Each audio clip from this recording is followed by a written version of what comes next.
رابطة الأندية بتدي للزمالك 3 نقط اللي هو شايف إنها حقه مع إيقاف التنفيذ، ويعني إيه مع إيقاف التنفيذ؟ اسمعني بس في الكلمتين اللي هقولهم وبعد كده هقول لك يعني إيه مع إيقاف التنفيذ. فرح فرحة لهبة لما شاف الرابطة منزلة على صفحتها الرسمية نتائج الجولة وقالوا إن الأهلي 3-0 للزمالك بسبب الانسحاب. وبعد كده طلعوا قرار اللي هو الخطاب بقى اللي ودوه لنادي الزمالك، قالوا لهم انتوا كسبانين 3-0 والاهلي منسحب و وفي البند الثالث كتبوا لهم ان انتوا واخدين ال3 نقط مع ايقاف التنفيذ. يعني ايه مع ايقاف التنفيذ؟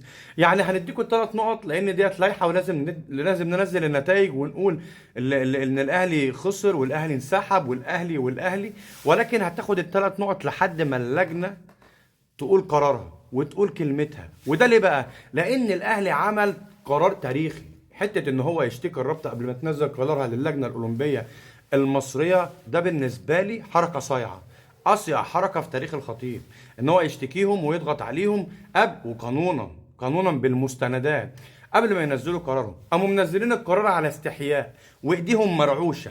ما هو ده الفرق بيني وبينك. انت لما كنت بتنسحب كانت الرابطه بتبعت لك الخطاب في نفس اليوم، وكنت غصب عنك بيتخصم منك ال3 نقط. انما انا يوم ما انسحبت موقف المنظومه الرياضيه كلها على رجل، وكله خايف يطلع قرار ويوثقوا. طلعوا ال3 نقط مش عارفين يوثقوهم الا لما اللجنه الاولمبيه تقول قرارها. اللجنه الاولمبيه هتقول قرارها بناء على ما قدم، تحقيقات بقى وحاجات ومستندات ان الاهلي مطلعها ومش عارف ايه والكلام ده، وان الرابطه هي اللي مديونه والرابطه هي اللي غلطانه والرابطه. الزمالك ملوش دعوه، ولكن الاولمبيه ممكن تعاقب الرابطه لان الرابطه اصلا نزلت قرارات غلط وديت رابطه الانديه، فبناء عليه ممكن يعيدوا الماتش. ولو الماتش اتعاد الزمالك هينسحب وراح يشتكي للفيفا، هيوقف النشاط، الزمالك هيفلس. انا عندي يا معلم دوري ابطال افريقيا وعندي كاس عالم انديه هاخد من وراهم ما يقرب على 20 مليون دولار. انت هتاخد ايه؟ ده غير ان الموسم الجاي هلعب برضه افريقيا وانت هتلعب كونفدراليه وانت معكش فلوس. فانا بالنسبه لي يا جدعان الموقف دلوقتي رايح لصالح الاهلي. هتقول لي لصالح الاهلي ازاي؟ هقول لك علشان ما فيش حد من المنظومه قادر يوثق قرار انسحاب الاهلي، لان الاهلي كمان في القرار بتاع اللجنه الاولمبيه قال لهم انا مش منسحب. هم طلعوا قرار ان انا منسحب، انا مش منسحب. انا قلت ان انا عايز العب الماتش بحكام اجانب وهم اللي قالوا لي كده، فقلت لهم مش هلعب الا لما تجيبوا حكام اجانب. فانا ما انسحبتش، انا عايز العب. ما تجيبوا لي حكام اجانب هلعب، انما انا مش منسحب، انا عايز العب.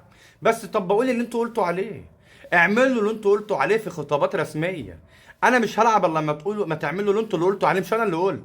ده كمان ان الزمالك يا جدعان اصلا لما قال ان انا مش هقدر اجيب حكام اجانب، الرابطه وعدت النادي الاهلي ان هي هتجيب الحكام بفلوسها هي بتكاليفها.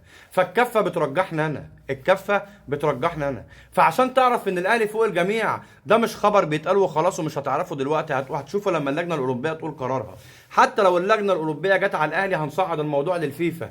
الاهلي اصلا عامل اللجنه الاوروبيه ديت قرار روتيني عشان التسلسل القانوني، ما ينفعش اعدي حاجه وفوقها حاجه يعني لازم بص التسلسل، لازم اشتكي هنا، ما جابش هنا اشتكي هنا، ما جابش هنا اشتكي هنا، انت فاهمني، من تحت لفوق. فالاهلي عامل ده اجراء روتيني. الاجراء الروتيني ده وتر المنظومه كلها، خلى رابطه الانديه مش عارفه تطلع قرار وتوثقه.